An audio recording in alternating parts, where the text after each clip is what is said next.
Nach dem Soccer Cup wird 2021 ein komplett neues Event Einzug in Forge of Empires halten. Das Wildtier-Event. Oder Wildpark-Event, da ist sich Forge of Empires selbst wohl auch noch nicht so ganz sicher. Und es kommt mit einer komplett neuen Mechanik. Aber fangen wir von vorne an. Aber denkt dran, dies ist natürlich noch der Beta-Stand, es könnte sich also noch einiges ändern. Natürlich gibt es auch wieder eine Questreihe mit 55 Quests, wovon 34 direkt freigeschaltet sind und 21 täglich dazukommen. Durch diese und durch tägliches Einloggen und Ereignisse rund um eure Stadt könnt ihr die beiden Eventwährungen kriegen. Wildpark-Münzen und Tickets. Als Meilensteine gibt's natürlich auch wieder das Grundgebäude, eine Erweiterung für den Event-Hub, 2 Upgrade-Kits und eine große Menge Münzen. Im Eventfenster seht ihr erstmal ausschließlich den Tagespreis und den Hauptpreis sowie eure Münzen und Tickets. Die Tickets füllen sich bis zu einer maximalen Anzahl von 4 alle etwa 6 Stunden von selbst wieder auf. Mehr könnt ihr durch Quests oder Ereignisse ansammeln. Der Tagespreis ist auch wieder einmal pro Tag kostenlos austauschbar. Für ein Ticket könnt ihr nun ein neues Spiel starten. Die neue Mechanik, die nun erscheint, ist an die klassischen Candy Crush Spiele angelegt. Ihr habt jedes Mal genau 25 Züge Zeit, um so viele Tatzen und Truhen wie möglich zu erlangen. Dazu müsst ihr sie an den unteren Rand des Spielfeldes kriegen. Das kriegt ihr hin, indem ihr immer mindestens 2 gleichfarbige aneinandergrenzende Felder zerstört. Alle Felder darüber rücken dann nach und oben spawnen neue.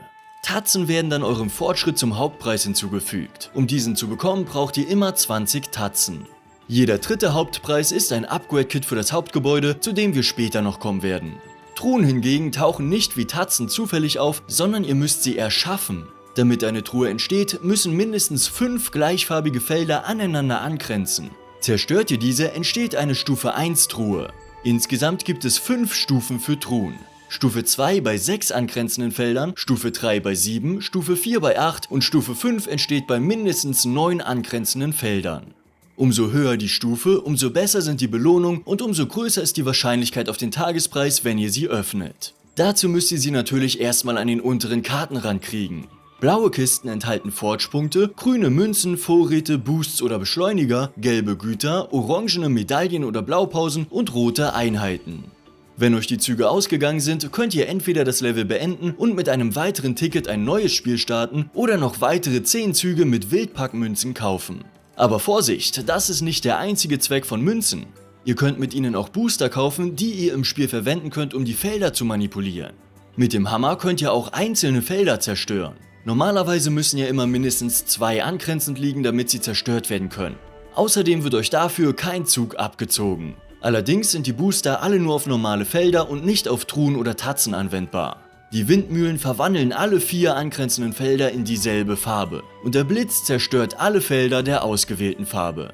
Ihr könnt euch also zum einen entscheiden, ob ihr primär auf Tagespreise, also Truhen, oder Hauptpreise, also Tatzen gehen wollt oder das halbwegs ausgeglichen haltet. Außerdem könnt ihr euch auch entscheiden, ob ihr mit euren Münzen lieber Booster kauft und diese anwendet oder die Münzen für eure Züge verwendet. Auch hier wäre natürlich prinzipiell eine Zwischenlösung möglich. Allerdings muss ich euch enttäuschen, es ist leider nicht zuverlässig und vor allem nicht aussagekräftig berechenbar, welche Strategie die beste ist. Insbesondere weil das Spielfeld jede Runde anders ist. Manchmal könnte es sich lohnen, voll auf Tatzen zu gehen, weil davon gerade so viele rumliegen. Und manchmal liegen die Farben vielleicht einfach günstig und man kann eine Kiste nach der anderen freischalten. An der Stelle würde ich klar empfehlen, einfach mal das Spiel zu genießen und nicht zu versuchen, ständig bis aufs letzte Feld auszurechnen, was der beste Klick sein könnte. Doch lohnt es sich überhaupt für den Hauptpreis? Das neue Hauptgebäude ist das Bergreservoir.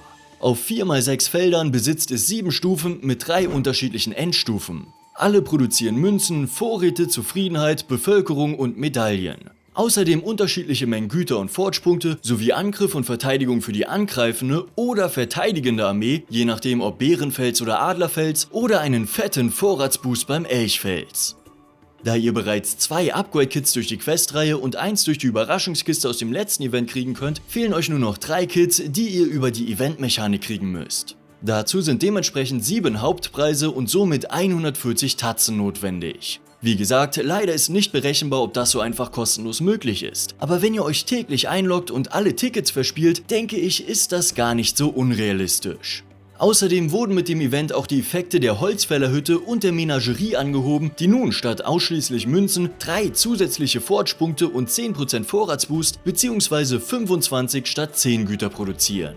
Und natürlich gibt's auch wieder 2 neue Avatare, die ihr während der Questreihe erhaltet. Ich persönlich finde die neue Mechanik definitiv mal abwechslungsreich und ich freue mich seit langem auch mal wieder auf ein Event, wenn es auf die Live-Server kommt. Was haltet ihr von dem neuen Ansatz? Und findet ihr das Wallpaper des Events genauso phänomenal wie ich? Dann schreibt es mir gerne unten in die Kommentare. Wie immer freue ich mich über jeden Like und abonniert gerne den Kanal, um keine weiteren Videos mehr zu verpassen. Glöckchen nicht vergessen und damit bis zum nächsten Video.